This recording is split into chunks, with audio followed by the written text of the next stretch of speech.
kampo ng Ng utak. ugat, Yung, ugat. yung ugat sa brain niya. At the same time, may problema pa. Parang komplikasyon na rin po yung kidney. Parang nagdudugo. Ayan po. So, sabi ng doktor, kailangan ma-surgery siya agad. So, yung surgery, 600,000. Tapos yung ICU, 400. Iba pa yung mga gamot. So, pinaganda sila ng 1.3. Ayan. Eh, yung family, gusto talaga, alam nila na kapag na-operahan, walang kasiguraduhan na mabubuhay yung pasyente. Kasi lahat doon sa Rojas, parang nagbalitaan na yung mga ganong cases. Pag ICU. Pagka nasa surgery regarding sa utak, wala rin daw, sabi nila. So, parang tinanggap na lang nila, hindi sila makapag-provide ng ganong kahalaga. So, tinakbo nila dyan sa Tuguegarao. Yan, Tuguegarao. So, naalala nung kaibigan ko, yung Fermax cream, kasi naka-attend sila. Na rin lala pwede. Pinadala yung cream. Sabi niya, maya-maya, pahiran niya lahat ng pulses, parang share namin sa inyo ngayon. Tapos sa kidney, dito sa may puson, balakang. Ayan, so lahat, Especially sa brain area. Sa No? brain area, kasi blood clot nga. So dito sa carotid, Sentido. sa spinal, tapos Sentido. dito lahat. Ayan, tsaka dito. Tapos sa heart. Ayan, so ang kanila findings, 24 hours. So, hindi sila, sabi nung hipag, ito na lang yung tanging pag-asa ko. Kasi hindi kaya ang... Hindi Ang kaya na-raise eh. nila is 300,000. Yeah. Hanggang doon lang. Oo. And then yung result, pinadala sa kaibigan nila dito sa PNP, sa Krami. Ang sabi ng doktor doon, urgent na maoperahan yung pasyente. Kasi talagang comatose talaga siya. Oo. So, Pero hindi pa siya nakakomatose.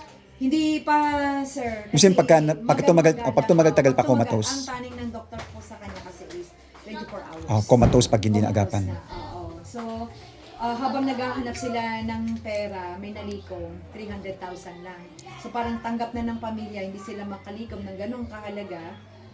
Talagang pinadyos na lang daw nila. So, ayun, pinadala ng friend ko yung Permax cream. Ayan, sabi niya, maya-maya pahit. Kasi yun yung turo ko. Pag emergency, maya-maya, huwag nang susundin yung 2 times, 3 times, maya-maya kasi emergency yun eh. So, ngayon, 300 lang yung nalikom. So, yun pa rin, continuous. Hanggang sa 24 hours na yung pasyente, tumatawa. Hindi pa nakakomatose. And then sinalang ulit, tinignan sa CT scan, nawala na yung yung pamamaga at saka yung blood clot sa ulo. Ayan. At saka ang ganda na daw ng pag-ihi niya. Nag-okay Pati yung kidney. Pati yung kidney niya. Maganda daw kasi dito eh. Tuturuan namin kayo. Tsaka dito sa tiyan. So it happened mga 1 linggo na, no? Oo, nung dumalo sa hospital, ang inaasahan niya, 24 hours, ang inaasahan niya, ibabalita sa kanya na kumatos na yung kapatid niya. Pero nung dumalaw daw siya sa hospital, nakakausap na. Nagulat daw yung doktor. Kasi bakit ng pasyente na to? Tinanong yung pangalan. Anong pangalan mo? Bodang. Normal, na sinasagot. Yung pasyente. Ngayon, nagulat daw yung doktor, bakit kumakain, tumatawa yung pasyente. At saka bakit nag-normal? Yun yung question mark ng doktor. Kahit sino eh. Kaya sabi nung friend ko, imagine, San, sabi niyang gano'n, kung hindi mo itatry, parang katulad ko, hanggang ngayon parang panaginip. Kanina sinabi mo umaga, di ba? Sabi niya, di ba, parang magic, no? Magic. Oo, kasi hindi niya ini-imagine na Na cream lang. Cream yan eh. Bakit ganun ang nangyari sa kapatid niya? Buti na lang, sabi niya, naniwala ako. Nag-try. Sabi niya, nag-try. Ayan yung word kasi na nag-try eh.